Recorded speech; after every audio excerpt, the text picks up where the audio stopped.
Jepang menggegerkan dunia setelah melakukan pembuangan limbah nuklir tahap 1 ke Samudra Pasifik pada Kamis 24 Agustus 2023 lalu. Jumlah air limbah bekas pembangkit listrik tenaga nuklir atau PLTN Fukushima yang hancur itu sebesar 1,3 juta metrik ton atau setara dengan 540 kolam renang Olimpiade. Sampai saat ini, tindakan pembuangan limbah nuklir Jepang masih menuai pro dan kontra. Beberapa negara besar di dunia mengecam keras dan bahkan mengancam untuk memboikot seluruh impor hasil laut dari negeri Sakura itu. Dan berikut ini adalah 7 negara yang sangat menentang dan melakukan perlawanan kepada Jepang terkait pembuangan limbah nuklir. Namun sebelum ke videonya, mari klik subscribe-nya dan nyalakan notifikasinya. 1. Cina. Negara pertama datang dari negeri tirai bambu atau Cina. Pembuangan limbah nuklir Jepang membuat Cina geram.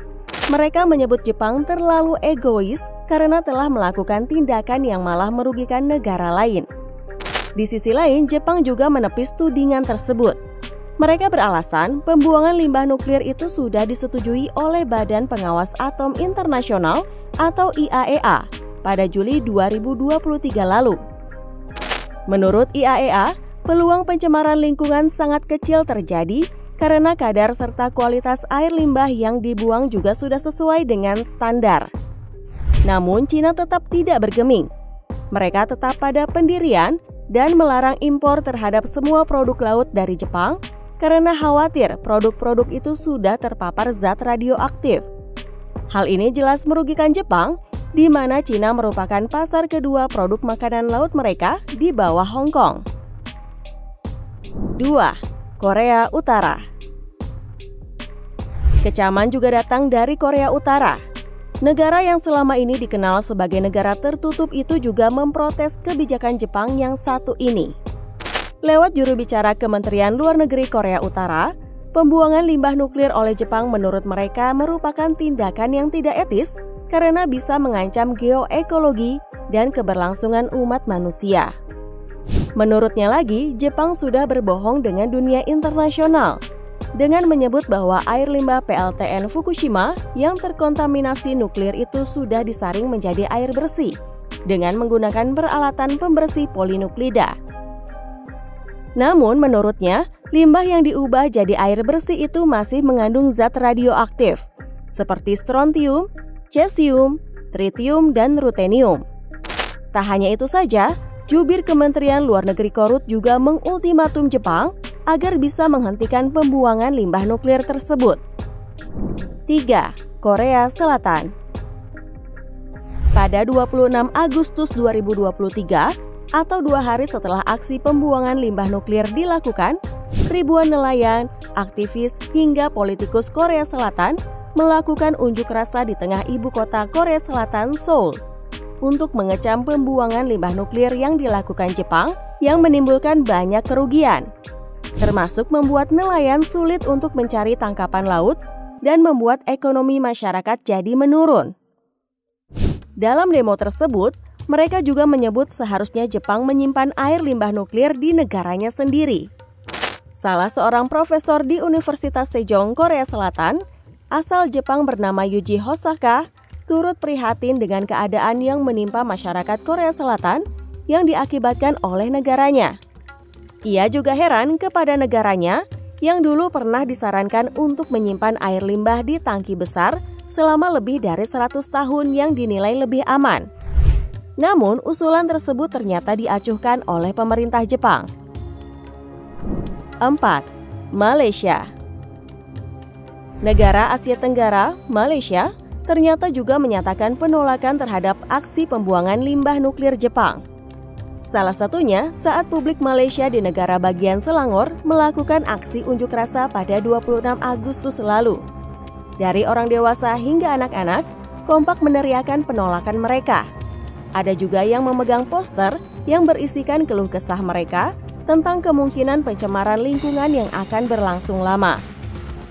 Malahan mereka juga memperlihatkan spanduk besar yang berisikan puluhan ribu tanda tangan tentang penolakan mereka terhadap pembuangan limbah nuklir Jepang.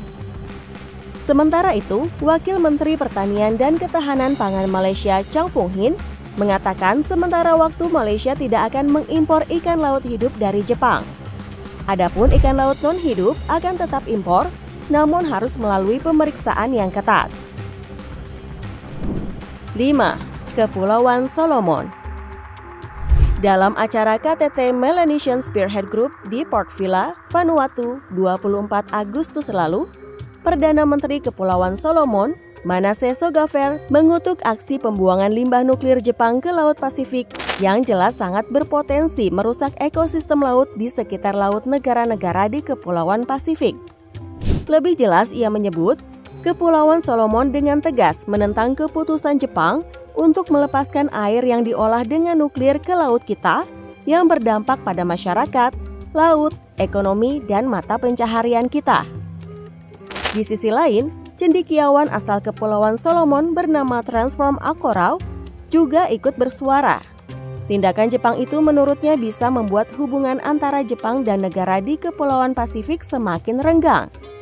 Padahal menurutnya saat ini Jepang tengah melakukan pendekatan dan kerjasama terhadap negara-negara Pasifik. Namun malah melakukan blunder yang merusak kepercayaan negara Pasifik terhadap negeri samurai itu. 6. Fiji. Hal senada juga diungkapkan negara Pasifik lainnya yakni Fiji. Lewat Komisi Hak Asasi Manusia dan Anti-Diskriminasi, Fiji menyeru kepada para pemimpin negara Pasifik untuk bergabung melawan tindakan Jepang tersebut. Mereka menganggap Jepang telah mencederai hak asasi manusia seperti hak untuk hidup bersih dan hak untuk mendapatkan air dan pangan yang sehat. Apalagi sektor perikanan yang paling besar terkena dampak limbah nuklir Jepang merupakan sektor andalan Fiji. Dari sanalah para warganya menggantungkan hidup. Sektor ini juga berkontribusi besar bagi pendapatan negara. Selain itu, ikan juga merupakan bahan pangan yang paling banyak dimakan oleh warga Fiji. 7. Indonesia.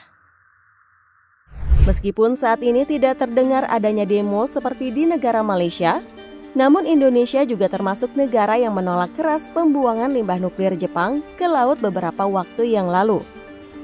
Tepatnya pada 2021 lalu, beberapa organisasi lingkungan hidup seperti Wahana Lingkungan Hidup Indonesia atau WALHI, Greenpeace Indonesia, dan aktivis Indonesia Anti Nuklir Fukushima atau IANFU menolak keras rencana Jepang tersebut. Sekedar informasi, Jepang sudah lama merencanakan pembuangan limbah nuklir itu. Namun baru disetujui Badan Atom Dunia pada Juli 2023. Menurut WALHI sendiri, zat radioaktif dari limbah nuklir sangat berbahaya karena bisa menyerang kelenjar endokrin yang bisa mengganggu sistem imun dan paling fatal bisa terkena kanker di kelenjar endokrin. Walaupun sudah dikaji secara matang, namun tetap saja pembuangan limbah nuklir ke laut bukanlah tindakan yang patut untuk dilakukan. Seharusnya pemerintah Jepang bisa mencari solusi lain yang tidak merugikan negara lain. Kira-kira bagaimana menurut kalian guys? Jangan lupa tulis di kolom komentar. And see you next video. Bye-bye.